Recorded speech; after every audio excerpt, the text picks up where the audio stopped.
If she doesn't make it, the house is already in my name. It will be over soon. Quiet. Good. Good. Very good. The room got quiet at the wrong moment. That's how Nurse Angela Price would remember it later. Not the machines, not the voices, the quiet. The kind that only happens when people stop pretending. Room 7 of Harlow Medical Center had been loud since midnight.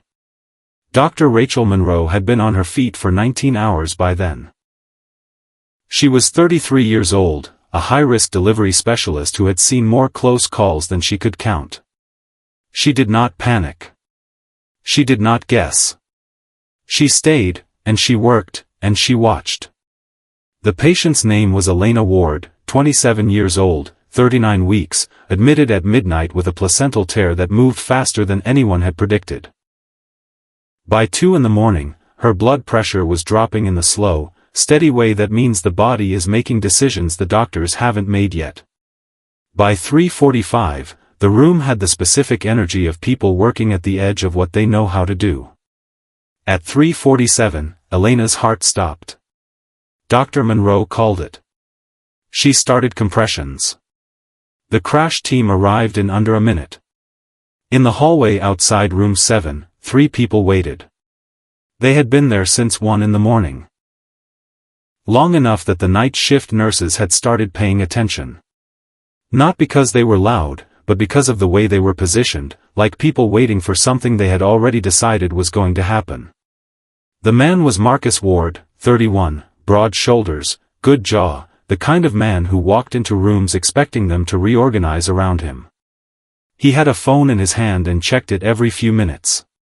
He had come in at 1:15, pressed his lips to Elena's forehead while she was still awake, squeezed her hand once, and then stepped out to make calls. Next to him stood a woman in a green satin top. Her name was Vanessa. She had been introduced to the nursing staff as Marcus's cousin visiting from out of town, which Angela Price noted was inconsistent with the way Marcus's hand drifted to the back of her waist when he thought the hallway was empty. On Marcus's other side stood his mother, Dorothy Ward, mid-60s, cashmere cardigan, gold earrings, the bearing of a woman who had never once in her life been told no and had constructed an entire personality around that fact. She had acknowledged Elena's admission to the hospital with the expression of someone whose dinner reservation had been cancelled. Dr. Monroe had clocked all 3 of them at 1:30 when she stepped out to give an update. She'd given the update. She'd gone back inside. She had not forgotten what she saw. At 3:52, Dr. Monroe came through the door.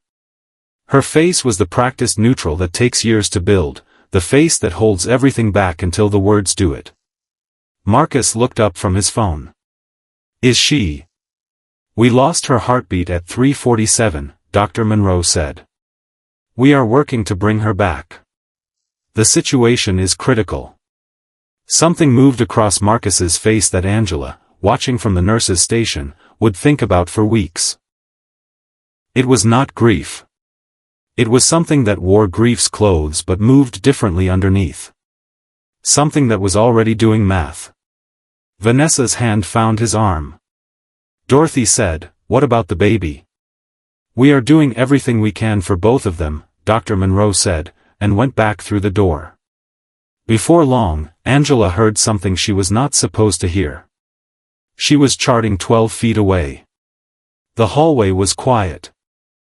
Marcus's voice was low, but not low enough. "If she doesn't make it," he said, "the house reverts to joint title. I had it redrawn in October." Dorothy's response was quieter. Angela only caught the last 3 words, "finally." "About time." Vanessa said nothing. She adjusted the strap of her bag and looked at the door to room 7 with an expression Angela would later describe as impatient. Angela set her pen down. She looked at the door. She thought about Dr. Monroe on the other side of it, fighting for a woman whose husband was in the hallway talking about property transfers. She picked her pen back up. She watched. At 4:23, the monitor in room 7 stopped flatlining. It was not dramatic. It rarely is. It was a flutter, then a beat, then a rhythm that found itself the way a person finds their footing after a fall, uncertain at first, then steadier, then real. Dar. Monroe, who had not stopped moving for 36 minutes, felt something loosen in her chest that she hadn't known was clenched. She stood at the bedside and looked at the monitor. Then she looked at Elena, 27 years old, dark hair on the pillow, oxygen mask, fragile vitals, alive. Then the secondary screen updated. Dr. Monroe looked at it for 30 seconds without speaking. Then she called Angela in. Angela looked at the screen. Then at Dr. Monroe. Then at the screen again. "Does the family know?" Angela asked. "No," Dr. Monroe said. "Not yet." The way she said not yet carried a weight neither of them commented on.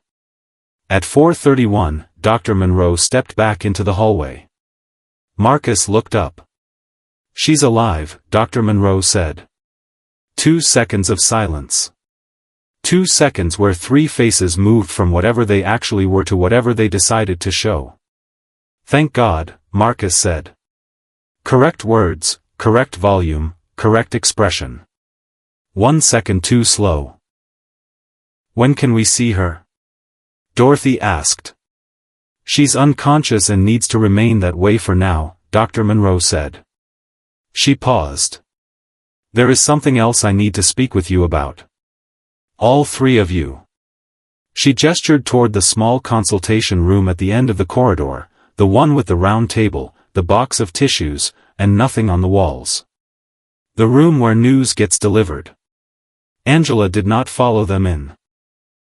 She wasn't invited, but the consultation room had a window onto the hallway, and she had charting that needed to be done at the station directly across from it. She could see their faces. She couldn't hear the words.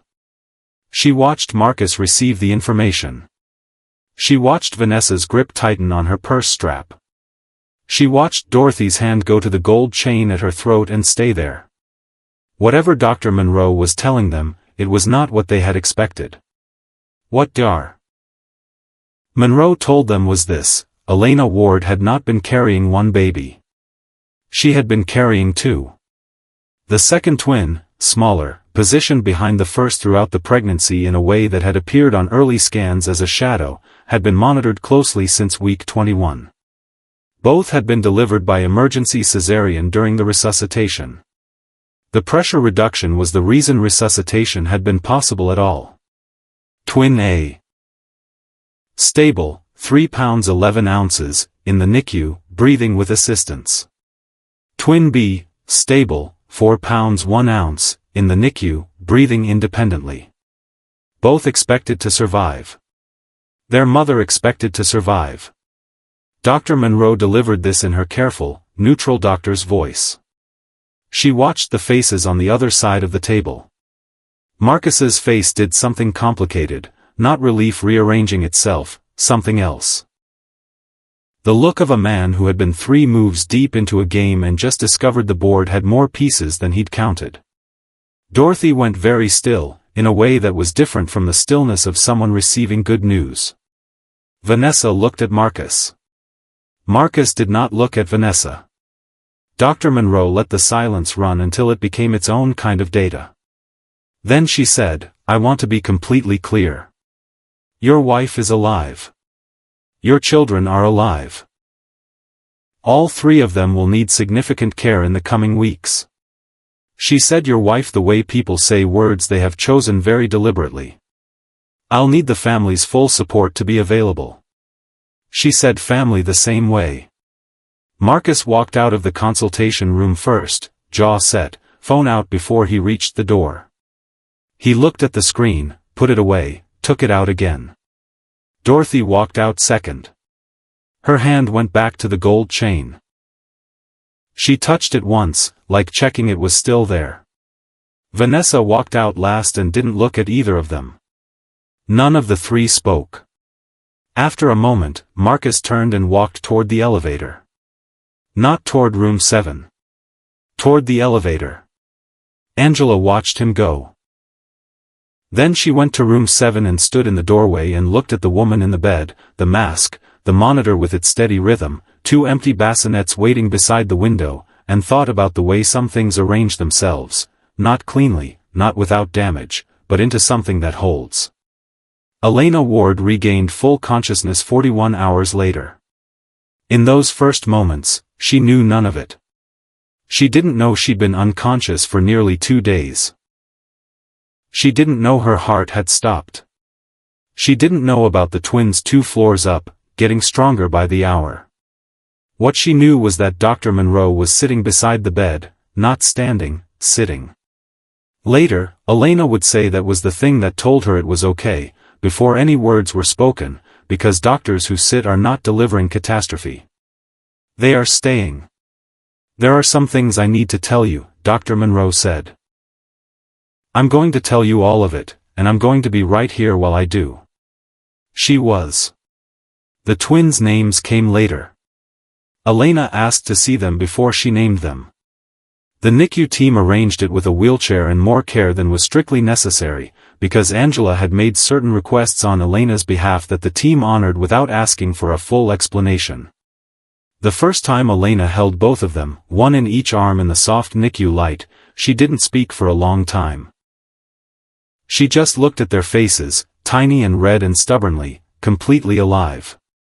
They were both in there the whole time, she said finally. The whole time, Dr. Monroe confirmed. Elena looked at them. Nobody knew. I knew, Dr. Monroe said. I'd been watching both of them since week 21. Every appointment. Elena was quiet for a moment. What happened with Marcus? She asked it the way people ask questions whose answers they've already half assembled. Dar. Monroe was careful. She was honest. She gave Elena what she needed in the order she could absorb it. Elena listened. Her face went still in the way faces go still when people are deciding, not whether to be devastated, they already know they will be, but who they're going to be about it. She looked at her daughters. She thought about 3 people in a hallway. She thought about a doctor who sat down. I want to talk to a lawyer, she said. Before I talk to my husband. I can help arrange that, Dr. Monroe said. No pause, no hesitation. The lawyer came on day 4. Marcus came on day 5. He brought flowers, real ones, from an actual florist, stems wrapped in brown paper, the way expensive flowers come. He stood in the doorway looking at Elena in the bed and at the 2 occupied bassinets beside the window, and he said her name with the quality of a man who had rehearsed the moment and was now performing it. Elena looked at him. Sit down, Marcus. She told him what she knew.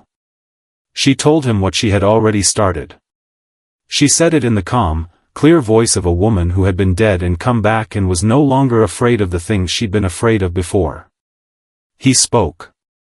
Some of what he said were apologies, they varied in quality. Some of it were explanations, which she let him finish before pointing out that she hadn't asked for them. He left 2 hours later. The flowers stayed. Elena moved them to the windowsill and looked at her daughters. She had decided on their names. Wren and Reese, her grandmother's middle names, names that had seemed right for children who arrived against the odds. Wren was sleeping. Reese was awake, studying the light from the window with the focused, serious attention of someone who had just arrived somewhere and was taking inventory. It's okay, Elena told her. We've got time. Dar. Monroe stopped by room 7 every day for the 12 days Elena was in the hospital. Not always long, sometimes just to check the chart, ask how the night went, stand at the window for a moment. Once, when the room was quiet and the twins were both asleep and the afternoon had settled into itself, she sat in the chair beside the bed the same way she had on the first day. Elena said, without preamble, "You stayed." "Yes." "In the hallway." "While you were working." A pause.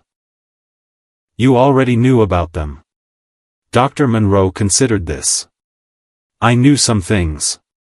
I didn't know everything. But you sat down when you told me.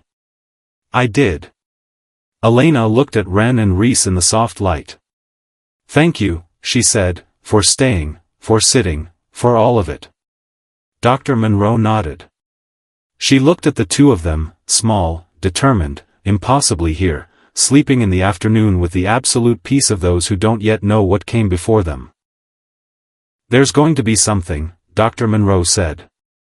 I know, Elena said quietly. I think they already are. Some rooms go quiet at the wrong moment, but the monitors keep running. And the people who stay are the only ones who ever mattered. And sometimes what everyone in the hallway was certain was the end turns out to be the most complicated, most stubborn, most alive kind of beginning. The bassinets weren't empty. They never were.